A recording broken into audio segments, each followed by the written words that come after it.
Master never counted them. I know, because he lived with us and I lived with him here. Krishna says the same thing. Lord Krishna in the Bhagavad Gita. I have everything, world upon world. Still I work on, he said, that human beings be not discouraged. So those are the two things we have to do. We have to do those things. We have to work, especially to preserve this body, even for nothing else. We should never forget that this body is the only vehicle we have to attain our divinity and realize it. Did you ever think of that? I used to feel, well, the body doesn't amount to anything, it's going to pass away. And Master says, what's the matter with you? He says, this is the only vehicle you will have to attain freedom and salvation. If you don't get it now, you've got to come again until you do get it. So let us think of that. And when we work to preserve the body, realize that it's the only instrument that we will have to know God. So work is very, very necessary. I've spoken about work. It reminds me of a little story. I may have told it before, but never mind. It'll relieve the tension. Everything's tension nowadays. So these two mice were around a box of Rice Krispies. And one little fellow was running around as hard as he could do, working like anything. The other fellow says, the other mouse says, what's the matter with you?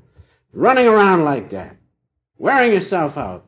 And the other mouse says, it says, tear around the dotted line. So there you have it.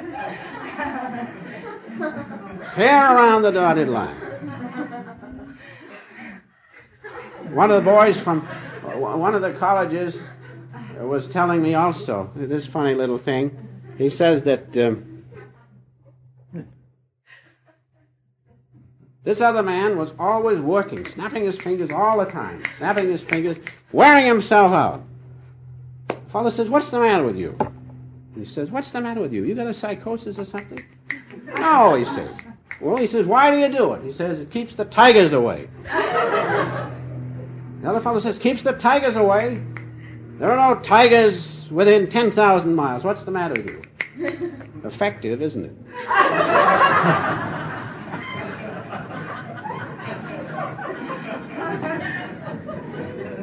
I thought that was pretty good. That's working for a purpose, isn't it? Well, going on just a little bit, to lead a balanced life, we must find freedom first. And what does that mean? That means that we have control of our moods and emotions.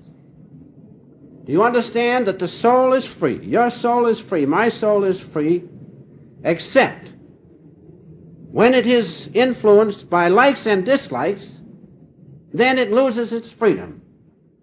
These likes and dislikes attaches your soul to worldly living, and your soul is not free. But our Master has said, we are not free because we identify ourselves with our moods and emotions. And in so doing, we become attached to the world. We take on the limitations of this worldly existence. Do you understand that? Where do your likes and dislikes rise from? Ego consciousness. Something happens in the world and you dislike it. You get all upset.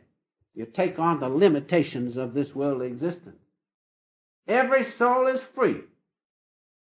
And the free soul is not governed by its impulses of moods and emotions, but is guided by wisdom.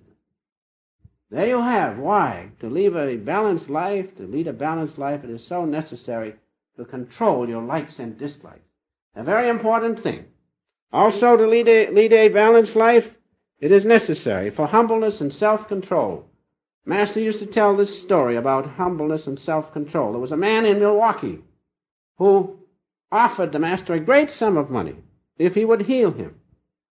Master says, the power of God is not for sale. But he says, if you will humble yourself, you'll be all right. And the man humbled himself, and he was all right. Because the power of God can come into the humble soul, not to the egotistical soul, or the soul that is puffed up. What have we to be puffed up in the sight of God? Nothing. So humbleness and self-control are very important in leading a balanced life. Therefore, we should, as all the saints point out, lead a life of self-control. Master told me the saints never lose their calmness. The saints never lose their calmness. The moment we lose our calmness, our soul is not free. It is attached to our emotions. So we should remember his words. Never lose your calmness. It's so difficult. When someone plays a mean trick on you, it's awful hard to keep quiet and turn the other cheek, perhaps. But we must do it. Isn't the freedom of the soul and the love of God which will come into you far greater than you just enjoying and satisfying a retaliation? You cannot compare it. You cannot compare it. So the words of the wise are so wonderful. We should never lose our calmness. We should also follow the channel which God has sent to us, that we know we are free, that we attain salvation. And that channel is the channel of spiritual life for many of us as our beloved Master.